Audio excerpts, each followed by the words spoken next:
Hey friend, welcome to reasoning expert. Am Rahul. तो लेकर आया हूँ एसएससी रीजनिंग का वेन डायग्राम का टॉपिक। तो इससे रिलेटेड हम कुछ क्वेश्चंस को सॉल्व करेंगे। तो पहला क्वेश्चन जो बोल रहा है वो क्या बोल रहा है, देखो यहाँ पे आपको दिया है नॉन कम्युनिकेबल डिजीज़, और आगे क्या बोला हुआ है, कैटरैक्ट बोला हुआ है, आगे डायबिटीज़ बोला है और मिसल्स बोला हुआ है। अब देखो ये जो रहता है कैटरैक्ट, कैटरैक्ट क्या होती है, आंखों वाला, जो आंखों के आगे वो आ जाता है ना, वाइट वाइट सा, जो आंखों का लेंस रहता है उसमें वो वाइट सा वो हो जाता है, ब्लरी सा विजन आ जाता है, जैसे हिंदी में सफ़ेद मोतिया बोलते हैं, तो उसे कैटरैक्ट बोलते हैं। ठीक है। डायबिटीज़ आपको पता है शुगर हो गया, और मीसल्स जो रहता है वो भी एक वायरस से ही फैलती है। ठीक है। तो ये मीसल्स जो रहता है ये क्या रहता है, नॉन कम्युनिकेबल डिजीज़ रहता है। तो आपको ऐसा वाला डायग्राम उठाना है जहाँ पे मिसल्स अलग होना चाहिए। तो देखो यहाँ पे तो ऐसा कुछ नहीं है। ठीक है। ऑप्शन नंबर बी, देखो यहाँ पे एक सर्कल लगा रहा है। अब देखो बी में ऑप्शन नंबर सी में जो है वो क्या है, देखो एक बड़ा सर्कल आ रहा है और बाकी 3 लगा रहे हैं। तो ऐसा नहीं होगा, क्योंकि ये जो है कैटरैक्ट और डायबिटीज़ ये क्या है, नॉन कम्युनिकेबल डिजीज़ है, मतलब ये स्प्रेड नहीं होती है। और मिसल्स जो है ये स्प्रेड हो जाती है, क्योंकि वायरस वाली डिजीज़ है। ठीक है। तो आपको यहाँ पे क्या लेना पड़ेगा, ये ऑप्शन डी भी नहीं हो सकता, मतलब इसका ऑप्शन बी करेक्ट रहेगा। देखो ये आ गया आपका नॉन कम्युनिकेबल डिजीज़ बाहर वाला, अंदर जो आ जाएगी वो क्या आएगा, कैटरैक्ट आ जाएगा और डायबिटीज़ आ जाएगा, और मिसल्स जो है वो यहाँ पे आ जाएगा। ठीक है।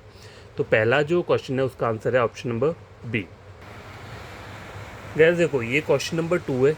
अब इसमें आपको एक फिगर दी है, 3-4 फिगर दी है, एक सर्कल दिया है, एक पेंटागन दिया है, एक हेक्सागन दिया है, एक स्क्वायर दिया है, और उन्होंने बोला है यहाँ पे पुलिस ऑफिसर को इनको क्या बोला है, हेक्सागन बोला है, ग्रेजुएट को पेंटागन बोला है, इंडियंस जो है वो क्या है, स्क्वायर है, और सर्कल को फीमेल बोला हुआ। अब क्वेश्चन यहाँ क्या बोल रहा है, how many Indian police officers are graduate. How many Indian, मतलब स्क्वायर की बात कर रहा है, how many Indian police officer, sorry police officer जो है वो ये है, हेक्सागन है। ठीक है। How many Indian police officer are graduate, तो ऐसे पुलिस ऑफिसर्स कितने हैं जो कि क्या है, ग्रेजुएट है। ग्रेजुएट मतलब पेंटागन वाले। तो आपको देखना कहाँ पे है, पहले तो आपको जो फोकस होना चाहिए वो होना चाहिए कहाँ पे, पुलिस ऑफिसर और ग्रेजुएट के बीच में। ठीक है। तो देखो ये क्या है, पुलिस ऑफिसर वाला वो है। ठीक है। 32 को छोड़ दो, 8, 11, 2 और 15 ये 4 नंबर आ रहे हैं। बट ये इन्होंने ये बोला है बट नॉट फीमेल्स। ठीक है। इंडियन पुलिस की बात की है इन्होंने, सॉरी पुलिस ऑफिसर की बात की है, लेकिन वो फीमेल्स नहीं होनी चाहिए। फीमेल मतलब सर्कल के अंदर, देखो सर्कल के अंदर सिर्फ 2 आ रहा है। ठीक है। और 15 आ रहा है, तो ये नंबर्स नहीं आएंगे। 32 सबसे अलग है, इसे भी छोड़ दो, रहता है 11 और 8। ठीक है। तो 11 वाला नंबर जो है यहाँ पे क्या रहेगा, आंसर रहेगा। क्यों रहेगा ये, देखो how many Indian police officer are graduate, तो 11 वाला जो नंबर है वो क्या है, ग्रेजुएट, मतलब इस पेंटागन के अंदर भी आ रहा है, लेकिन 8 नहीं आ रहा है, इसलिए मैंने 8 को नहीं लिया। ठीक, 11 जो है वो क्या है, ग्रेजुएट भी है, और वो क्या है, फीमेल्स के अंदर भी नहीं है, बट नॉट फीमेल। ठीक है। तो इसमें जो आंसर रहेगा वो क्या रहेगा, ऑप्शन नंबर ए। ठीक है। गैस देखो क्वेश्चन नंबर 3, ये थोड़ा सिलॉजिज्म जैसा ही है। देखो स्टेटमेंट में कोई बोला है सम स्टूल्स को एस बोला हुआ है, आर नंबर को एन नहीं बोला है, टी बोला है यहाँ पे, और सम नंबर्स आर ग्राइंडर। ठीक है। तो ऐसा डायग्राम कैसे बनेगा, देखो मैं यहाँ पे बना के बताता हूँ। सम स्टूल मतलब अगर मैं इसको एस लेता हूँ तो सम स्टूल्स आर नंबर, तो नंबर के लिए मुझे टी लेना पड़ेगा, और सम नंबर आर ग्राइंडर, तो नंबर को और क्या करना पड़ेगा, ग्राइंडर। तो एस टी जी ऐसा डायग्राम कहाँ बन रहा है, देखो ये नहीं है, S T G option number C में बन रहा है, सॉरी ये सी है। ठीक है। तो आपका आंसर क्या रहेगा इसमें, ऑप्शन नंबर सी। ठीक है। तो गैस क्वेश्चन नंबर 4 चेक करो, in the given Venn diagram, आपको ये वेन डायग्राम दी है। ए क्या रिप्रेजेंट कर रहा है, डॉग, बी कैट, सी फिश, डी मैंगोज, ई रैट, एफ रैबिट। ठीक है। तो ये सर्कल यहाँ किसी एनिमल्स के वो कर रहा है, रिप्रेजेंट कर रहा है, विच एरिया रिप्रेजेंट, ये बोल रहा है ऐसा कौन सा एरिया जो कि क्या बता रहा है, ग्रुप मतलब ग्रुप किसका होता है, देखो group of only dog, fishes और मैंगो, मतलब उसके अंदर ये तीनों क्या होने चाहिए, आने चाहिए, डॉग, फिश और मैंगो। अब देखो आपको बोला क्या है, डॉग, फिश और मोंगो। डॉग का क्या हो गया, ए हो गया, फिश का हो गया सी, और मोंगोस का मतलब ए सी डी, यहीं पे फोकस करना है, बी एफ बी और ई में नहीं जाना है। ठीक है। अब चेक करो, आप इन्होंने बोला है ग्रुप मतलब ये डॉग, फिश और मोंगोस तीनों एक साथ आनी चाहिए। तो अब देखो यहाँ पे अगर आप चेक करोगे इस वाले एरिया को, देखो यहाँ पे कौन कौन सी चीज़ें आ रही है, सी का पार्ट आ रहा है और ए का पार्ट आ रहा है, इस वाले एरिया की बात कर रहा हूँ मैं। ठीक है। और कोई नहीं आ रहा है। ठीक है। इसको छोड़ दो, ये वाला नहीं लेंगे हम, क्योंकि ये एफ वाला पार्ट हो गया, हमें सिर्फ ए और डी और सी के ऊपर फोकस करना है। ठीक है। तो ये मैं इस पार्ट की बात कर रहा हूँ अभी, ये जो पार्ट है इसमें क्या क्या चीज़ें आ रही है, ए और सी आ रही है। ठीक है। अब ये वाला पार्ट लोगे तो इसमें ए और डी आ रहा है। ठीक है। ये वाला पार्ट लोगे तो इसमें सी और डी आ रहा है। देखो डी का ये पूरा सर्कल है और ये सी का पूरा सर्कल है, तो सी का ये वाला पार्ट हो गया, और डी का ये पार्ट।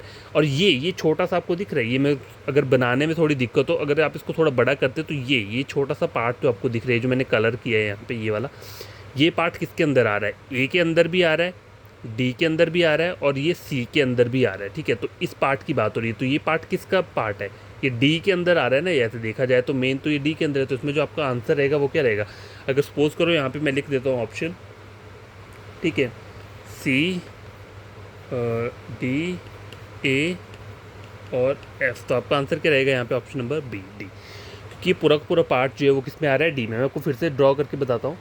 तो गैस देखो मैंने एक डायग्राम फिर से बना लिया, अगर ढंग से थोड़ा आपको यहाँ पे दिख रहा होगा। देखो हमें क्या बोला है, ऐसा एरिया बताना है जिसमें डॉग, फिश और मैंगो ये तीनों चीज़ें एक साथ आनी चाहिए। ठीक है, एक साथ आनी चाहिए। अब मुझे एफ, बी और ई से लेना देना नहीं है। क्यों नहीं लेना देना है, क्योंकि देखो ए का मतलब डॉग है, मतलब मुझे यहाँ पे रहना है। और क्या बोला है, सी फिशिज़ वाला ये हो गया, और डी मॉन्गोज़ वाला ये हो गया।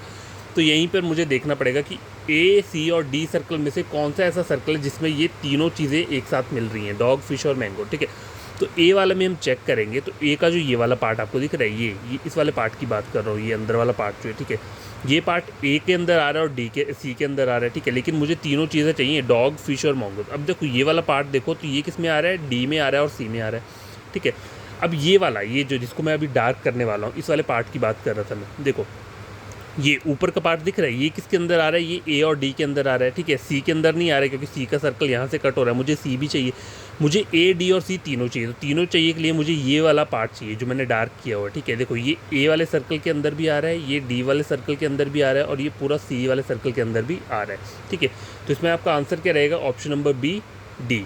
डी क्यों, क्योंकि देखो डी ही है जो कि क्या है, रिप्रेजेंट कर रही है। ठीक है, देखो आप बोलोगे कि मैंने ए को क्यों नहीं किया, हम तो इसको ए भी बोल सकते हैं। ए को इसलिए नहीं बोला क्योंकि ए का जो सर्कल है, देखो ए का जो सर्कल है वो क्या है, वो एफ के साथ भी अटैच हो रहा है, इसलिए मैं ए को नहीं ले सकता। अब देखो मैं ये भी बोल सकता था कि सी जो है, सी का पार्ट है, विच एरिया, मतलब सी जो एरिया है वो बता रहा है, इन तीनों को नहीं बता रहा है। क्यों, क्योंकि सी के साथ ये चीज़ें और भी अटैच है। मुझे एक ऐसा सर्कल चाहिए जिसमें सिर्फ क्या हो, ए और सी हो। तो डी एक इकलौता सर्कल है जो कि ए और सी के साथ टच है और ये बाकियों के साथ टच नहीं है। ठीक है, इसलिए इसका आंसर क्या है, ऑप्शन नंबर बी, डी। ठीक है, तो गैस ये लास्ट क्वेश्चन है। ठीक है, आज की वीडियो का। देखो इसमें क्या बोल रहा है, there are 70 students in a class, of them 50 students like cricket, 35 like both cricket and football, and some like only football. Select the given Venn diagram that correctly represents the given information. ठीक है, तो आपको पहले करना क्या है, total कितने हैं यहाँ पे, 70 दिए हैं। ठीक है, उसमें से 50 जो है क्रिकेट वाले हैं। ठीक है, क्रिकेट वाले कितने हैं, 50 हो गए, और बोथ क्रिकेट और फुटबॉल, फुटबॉल वाले वो कितने हैं टोटल, वो हैं 35। ठीक है, अब आपको अगर ओनली क्रिकेट निकालना है, ठीक है, ओनली क्रिकेट कैसे निकालोगे, यहाँ पे देखो, ओनली क्रिकेट अगर मुझे निकालना है तो मुझे माइनस करना पड़ेगा क्या, 50 माइनस 35 इज इक्वल टू 15। ठीक है, और ओनली अगर फुटबॉल निकालना है तो क्या करना पड़ेगा, 70 माइनस 50 करना पड़ेगा। ठीक है, ये 70 हो गए माइनस 50, तो ओनली फुटबॉल वाले कितने आ गए, 20 आ गए। ठीक है, तो यहाँ पे डायग्राम जो बनेगा वो क्या बनेगा, 35, 15 और 20। 35, 15, 20 वाला कौन सा है, 35, 15, 20, ऑप्शन नंबर डी। ठीक है, इसमें जो आपका करेक्ट आंसर रहेगा वो क्या रहेगा, ऑप्शन नंबर डी। तो आज के लिए ये 5 क्वेश्चंस काफ़ी हैं, आप इनको खुद से सॉल्व करना, और कोई प्रॉब्लम होगी तो कमेंट बॉक्स में कमेंट करना। आपको कोई फ्रेंड कजन पढ़ना चाहते हैं रीजनिंग, तो आप मेरे चैनल रेकमेंड कर सकते हो रीजनिंग के लिए। ठीक है।